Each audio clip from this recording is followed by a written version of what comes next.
Bienvenue sur ma chaîne. Je suis le docteur Décode. L'ensemble des biens sont produits par des travailleurs et pourtant, la plupart des richesses appartiennent à une élite, dont l'activité principale consiste à faire travailler les plus pauvres qu'eux pour s'enrichir davantage. C'est cela que j'appelle être dépossédé de sa force de travail. C'est donc bien la répartition des richesses qui doit être ici remise en cause et l'ensemble des lois qui sont responsables de cette situation des travailleurs. Chaque citoyen est soumis à l'impôt et aux taxes qui ne lui laissent au final que 35% de ses revenus pour faire face aux dépenses de la vie courante.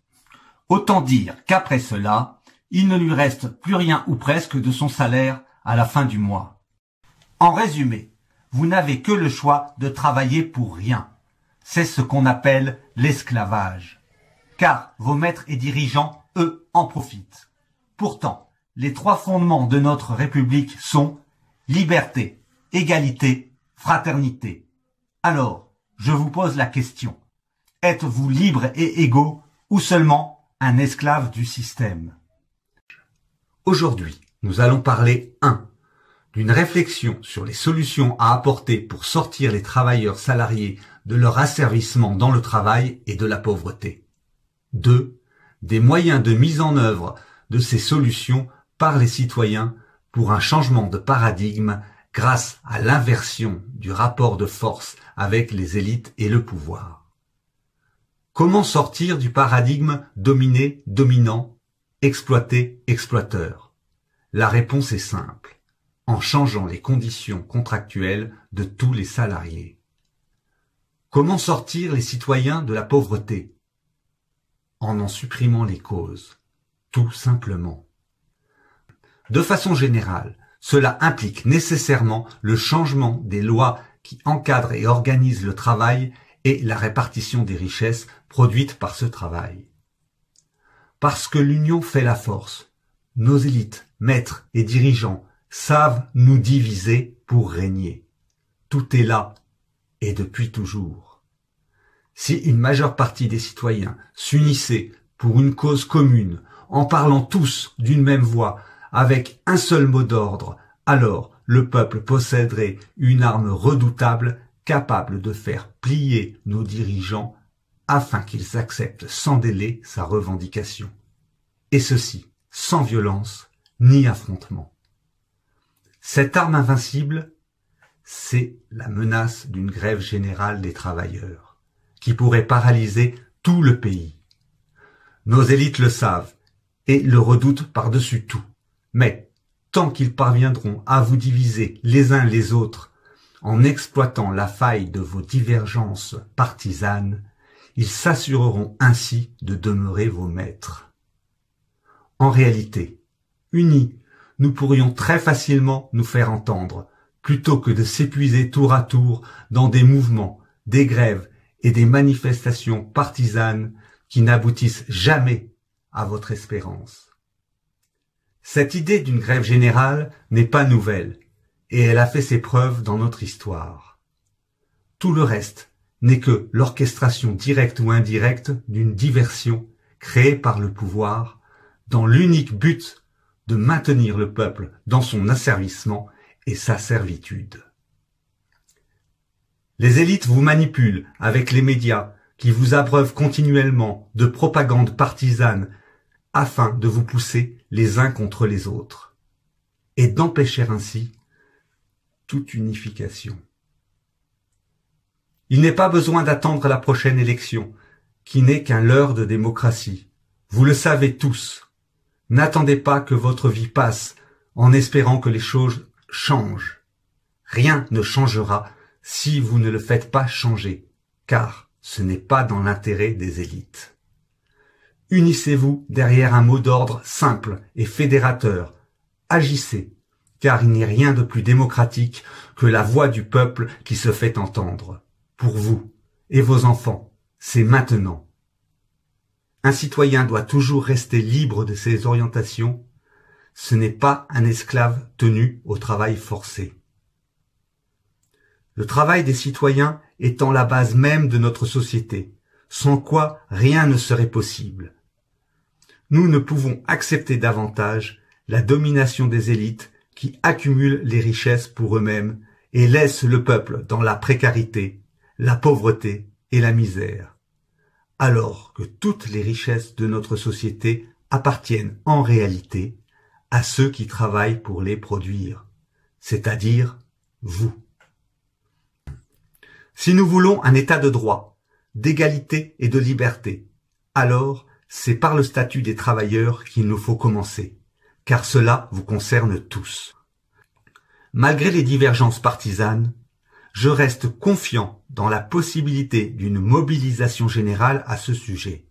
Non pas parce que je suis utopiste, mais plutôt parce que la grève générale est le seul et unique moyen de se faire entendre et qu'il est imparable et certain d'atteindre son but. La suite logique est le prolongement de cette réflexion sur ce que nous devons faire à présent pour transformer cette lutte en victoire. J'appelle donc chaque citoyen à prendre un peu de recul pour mieux réfléchir et comprendre le sens de la situation et des arguments dont je vais vous faire part ici. Plutôt que d'avoir de multiples et diverses revendications qui peuvent éventuellement finir par nous diviser et nuisent à une bonne lisibilité des objectifs du mouvement, et qui, techniquement et politiquement, peuvent être difficiles, voire impossibles pour certaines, à mettre en œuvre rapidement par un gouvernement. Ne serait-il pas plus avisé et judicieux d'opérer nos revendications en 3 temps, à savoir l'immédiat, le court terme et le moyen terme? Dans l'immédiat, nous devrions nous concentrer sur une seule revendication, celle qui est à l'origine du mouvement et qui est portée par tous les gilets jaunes et les citoyens, car elle répond à l'attente principale et est une urgence absolue, à savoir obtenir une augmentation importante et immédiate de notre pouvoir d'achat, face à la précarité, la pauvreté et la misère imposées au fil du temps par les élites et le pouvoir, au peuple de France. Nous nous devons aujourd'hui de rester tous unis et de n'oublier personne dans notre revendication, quelle que soit sa situation. Travailleurs, chômeurs, retraités, étudiants, handicapés, pensionnaires, bénéficiaires du RSA, etc., etc. J'insiste vraiment sur l'importance, dans un premier temps, d'avoir un mot d'ordre unique, plutôt que de multiples revendications, qui peuvent parfois être très différentes les unes des autres, voire contradictoires. Car, d'un point de vue stratégique face au pouvoir, cela nous rendra beaucoup plus forts et efficaces pour les raisons et les avantages dont je vais à présent vous parler ici. Le premier avantage de cette revendication est qu'elle est déjà portée unanimement par tous les gilets jaunes et l'ensemble des citoyens qui les soutiennent. L'augmentation de notre pouvoir d'achat est une urgence absolue qui doit d'ores et déjà être considérée par le pouvoir comme préalable non négociable. Le deuxième avantage est que comme cette revendication fait déjà l'unanimité, nous n'avons pas besoin du coup ni de porte-parole ni de délégation pour exiger sa mise en œuvre immédiate, alors que les autres revendications devront être absolument votées démocratiquement par le peuple par voie de référendum. Attention, le piège est là. Vous devez absolument éviter d'être représenté par qui que ce soit, ni délégué, ni porte-parole, ni représentant, pour porter vos revendications. Un homme, une voix. Toute revendication, sauf la première qui fait déjà l'unanimité, doit impérativement être votée par l'ensemble des citoyens par voie de référendum. C'est la seule façon d'éviter la manipulation et la récupération de ce mouvement. Quelles que soient les apparences et le rôle joué par certaines personnes dans ce mouvement, n'oubliez jamais que personne n'est légitime pour vous représenter. La seule devise que nous devons avoir, c'est un homme, une voix et la décision votée par référendum. C'est cela qui fait votre succès et la force de ce mouvement. Tant que vous n'aurez pas de leader, vous resterez invulnérable. C'est le troisième avantage de cette méthode.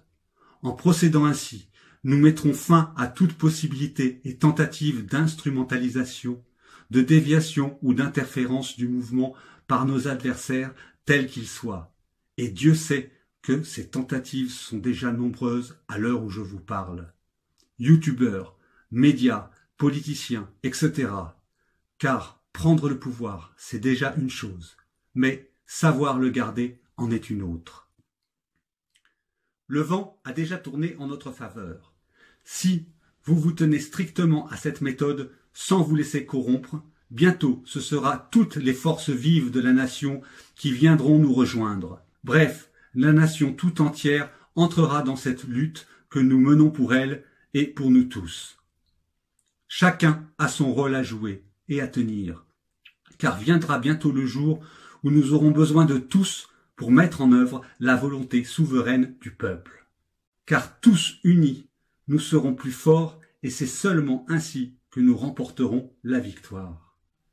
Dans un deuxième temps, pour ce qui concerne toutes les autres revendications, qu'elles soient d'ordre politique, économique, social ou constitutionnel, l'idée de procéder par voie de référendum pour soumettre des propositions ou les faire adopter par la nation me paraît être la meilleure solution, la plus démocratique et donc la plus légitime.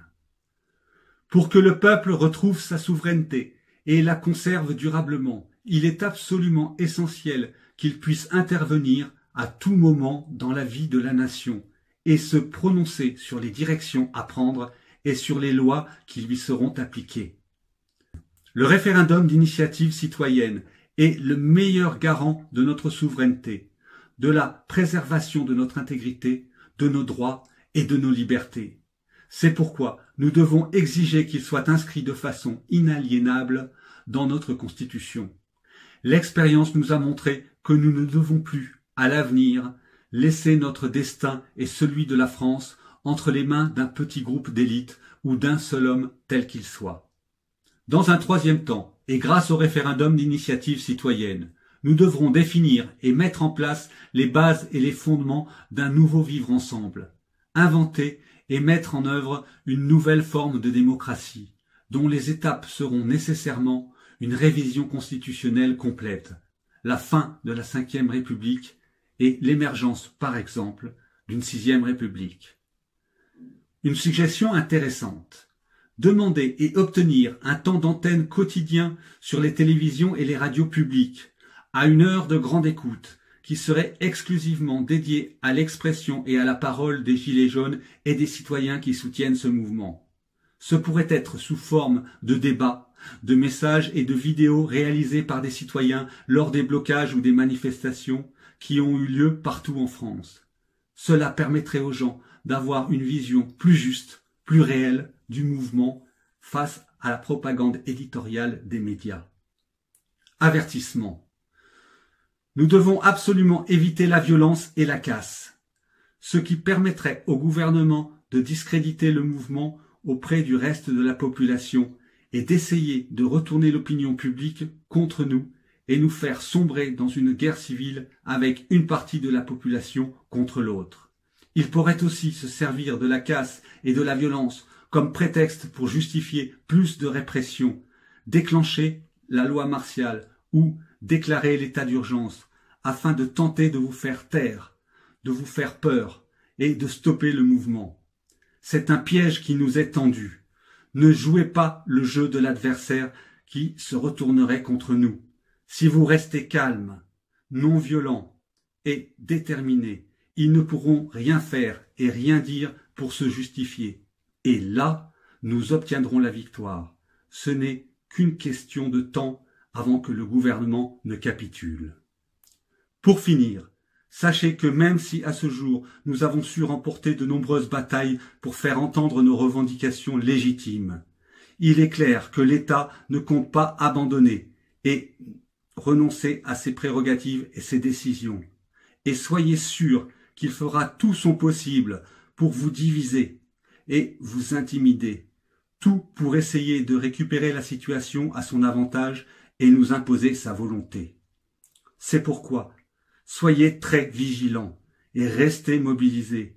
Ne vous laissez pas emporter par la colère et la violence. Le peuple de France est avec nous et nous regarde. Il sait que nous luttons pour sa liberté, ses droits et son avenir. Partagez et diffusez ce message pour qu'il soit entendu de tous. Je me suis concentré sur l'essentiel, ce qui est important. Faites-moi part de vos commentaires et surtout, n'oubliez pas de ne pas vous abonner. Merci à tous. À bientôt sur la chaîne et portez-vous bien.